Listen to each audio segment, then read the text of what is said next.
Ladies and gentlemen, our night sky. It includes our moon, the planets of our solar system, and the stars. It has looked the same for billions of years, as it will for billions to come. The stars move across our sky on a regular schedule, much like the sun and the moon.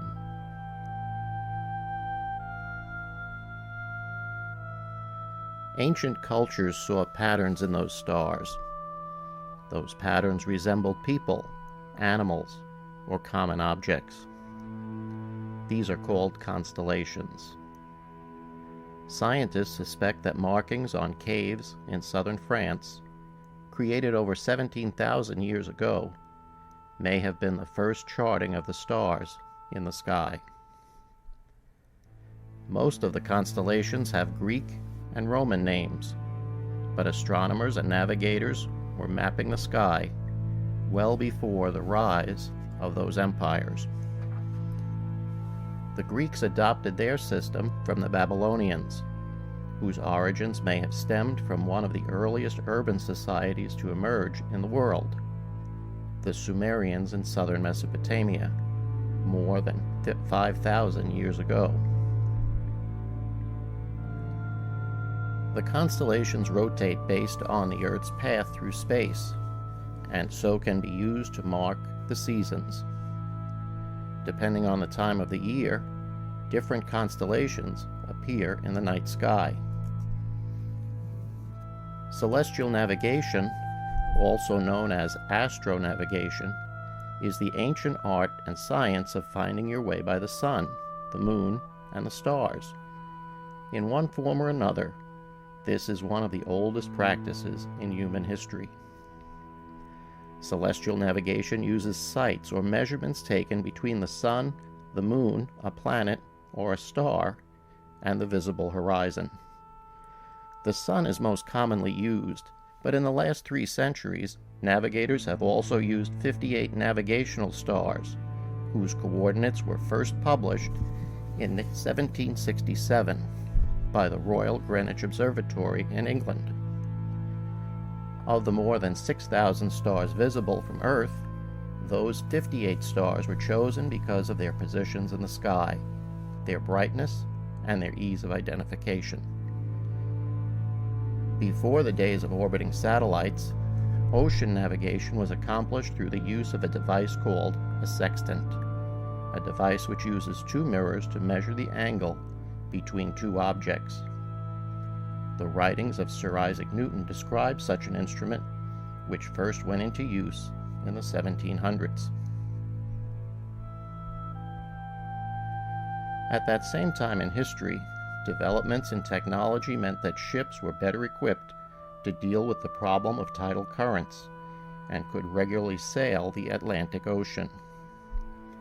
The transatlantic slave trade had begun, and the triangular trade route was then established. The first side of the triangle was the export of goods from Europe to Africa. The second leg of the triangle sent enslaved Africans across the Atlantic Ocean to the Americas. It is estimated that 12 million Africans were brought across the Atlantic as slaves. The third leg of the triangle was the return of goods to Europe from the Americas. Those goods were the products of slave labor and included cotton, sugar, and tobacco. Depending on the winds, the weather, and the currents, the trip on a slave ship could take between 2 weeks and 2 months. On board, the conditions were wretched. Men, women, and children were crammed into every available space, without adequate room, hungry for food, and gasping for clean air to breathe. The heat was suffocating, and the stench unbearable. The slaves were enclosed under grated hatchways between decks. The space was so low that they sat between each other's legs, seated so close that there was no possibility of changing their position by day or by night. The constant rubbing of their shackles raised sores on their wrists. In all, almost 2 million slaves died on their journey, with dead bodies thrown overboard to the sharks. Ship captains knew that the slaves who lived brought great profits. Purchased in Africa for $25, a slave could be auctioned in the Americas for up to $150. When a slave ship arrived at port, the slaves would be washed and then would be rubbed with grease or animal fat, even tar. This would make their skin look shiny and healthier, so they would be worth more money. The tar and oil would cover wounds on the slaves' bodies. Men, women, and children, even infants, were put up for sale, and they were examined with little consideration. Buyers would pull their mouths open to see their teeth, pinch their limbs to find out how muscular they were, and walk them up and down to see if they were lame. Usually the largest, strongest-looking slaves were bought first. They would be able to do more work. Many women were separated from their children and their husbands, sold to be cooks and housekeepers. Slaves were condemned to impoverishment by the law. Slaves could not participate in wage-earning trade or labor.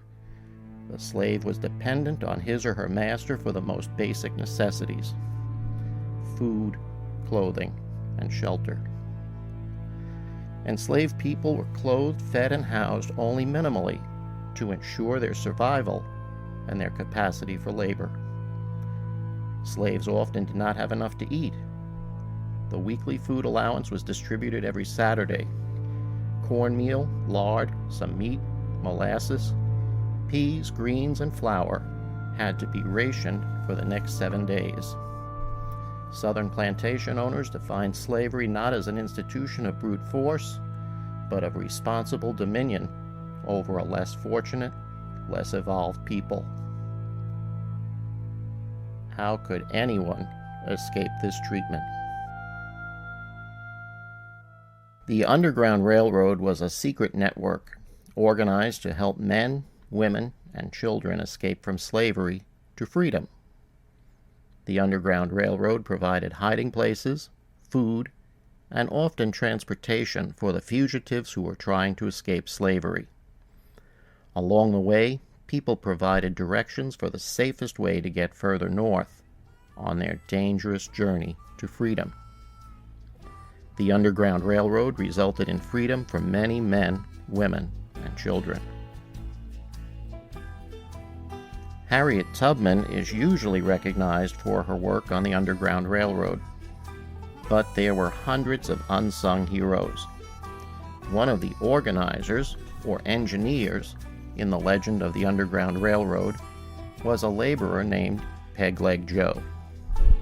Joe was a white man who took on jobs at plantations in the South. During the day, he worked on the farm, but in the evening, unbeknownst to the plantation owners, he would teach the slaves a song, "Follow the Drinking Gourd." The song provided a code for directions to the freedom of the northern states, then across the border to Canada. A drinking gourd was a hollowed-out gourd used as a cup or a water dipper. But in the song, the drinking gourd refers to the Big Dipper, which is part of the Ursa Major constellation. The two stars at the end of the dipper, named Dubhe and Merak, point the way toward the star Polaris, more commonly known as the North Star. That star sits directly over Earth's North Pole, and following the direction to the North Star meant freedom for the slaves.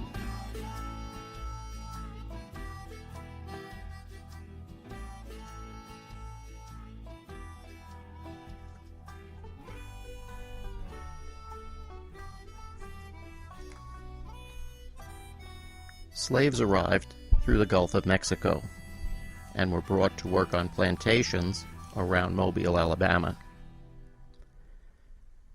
In the spring season, you will find the Big Dipper located high in the sky at sunset.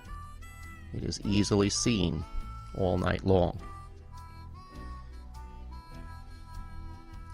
Follow the Drinking Gourd takes you on a trail along the Tombigbee River, which leads to Mississippi.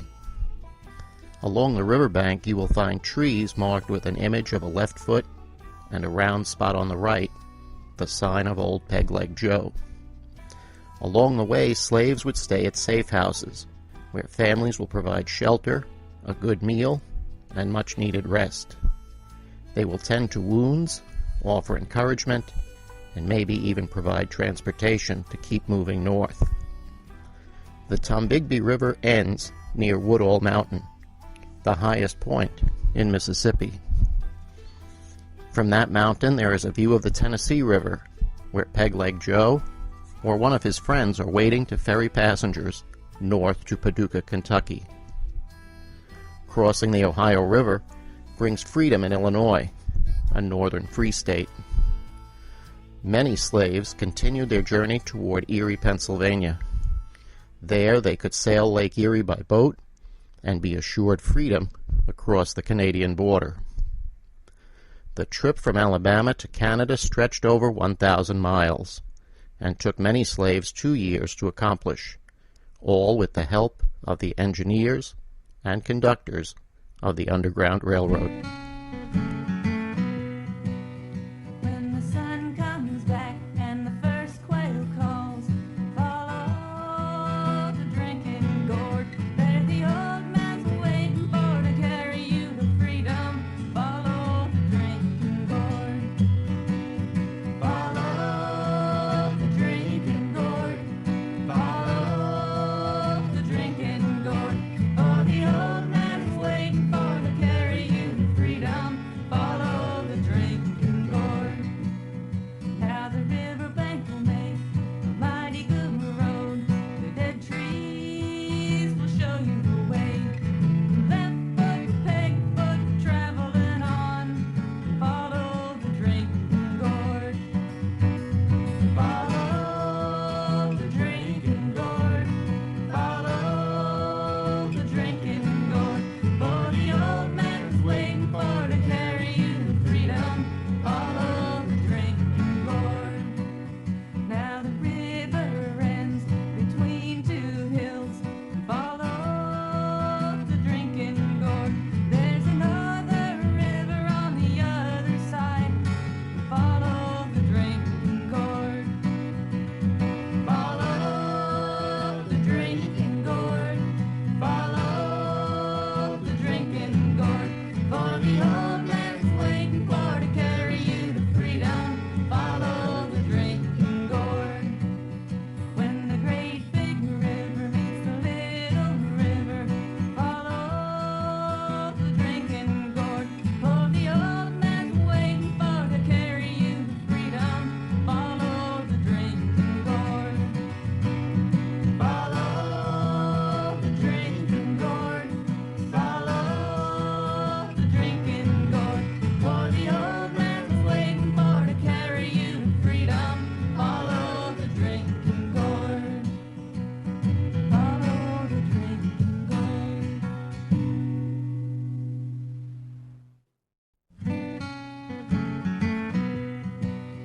When the sun comes back and the first quail calls, follow the drinking gourd. There the old man's waiting for to carry you to freedom.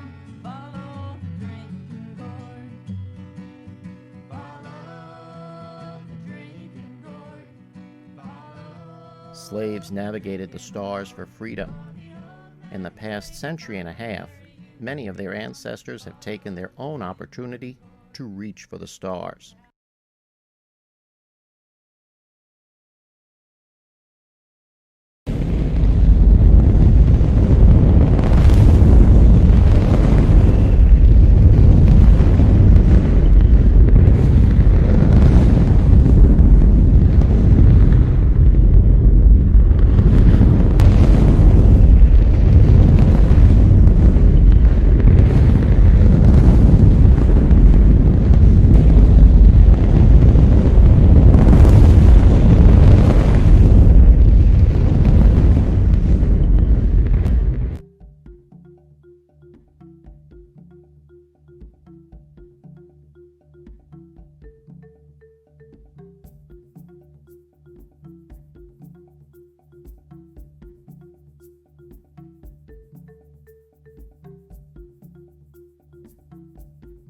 The Lunar Roving Vehicle, or LRV, had been in development since May 1969 and was the very first out-of-this-world electric car. Astronauts could travel up to 6 miles away from their landing site to conduct scientific experiments. The rover was designed and built in only 17 months and was used on the flights of Apollo 15, 16, and 17. The 3 lunar rovers were left parked on the moon, but their technology has since been used in motorized wheelchairs that today provide those with physical limitations a better way to move around in our world. Much of the work on the lunar rovers is attributed to Colonel Ernest C. Smith Sr., who was NASA's Lunar Rover Guidance Systems Scientist. Colonel Smith is an inventor, scientist, and author. Colonel Smith holds a Bachelor of Science degree and a Master's in Mathematics from the University of Arkansas. After teaching high school mathematics, he joined NASA's Marshall Space Flight Center in 1964 as a decorated colonel of the United States Army Reserves. Ernest C. Smith is considered an expert on the lunar rover. After the moon, we reached for the heavens in a different way, with a reusable space vehicle, the Space Shuttle, which took off like a rocket and landed like an airplane.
During its 30-year history, many African Americans were involved with the Space Shuttle program. NASA selects astronauts from a diverse pool of applicants with a wide variety of backgrounds. From thousands of applications received, only a few are chosen for the space agency's intensive training program. Mae Jemison was admitted to the astronaut training program in 1987. After more than a year of schooling, she became the first African American female astronaut, earning the title of Science Mission Specialist. Jemison flew into space in 1992. During her 8 days in space, she conducted experiments on weightlessness and motion sickness. In all, Mae Jemison spent more than 190 hours in space. Following her historic flight, Jemison noted that society should recognize how much both women and members of other minority groups can contribute. She said, "I knew in kindergarten that I wanted to be a scientist. I also wanted to be a dancer, an architect, and a fashion designer. You have as much right as anyone else to be in this world and to be in any profession you want." Pictured here are Mae Jemison and 9 of her fellow astronauts who have made significant contributions to human space exploration. Ladies and gentlemen, thank you for joining us today at the James E. Richmond Science Center.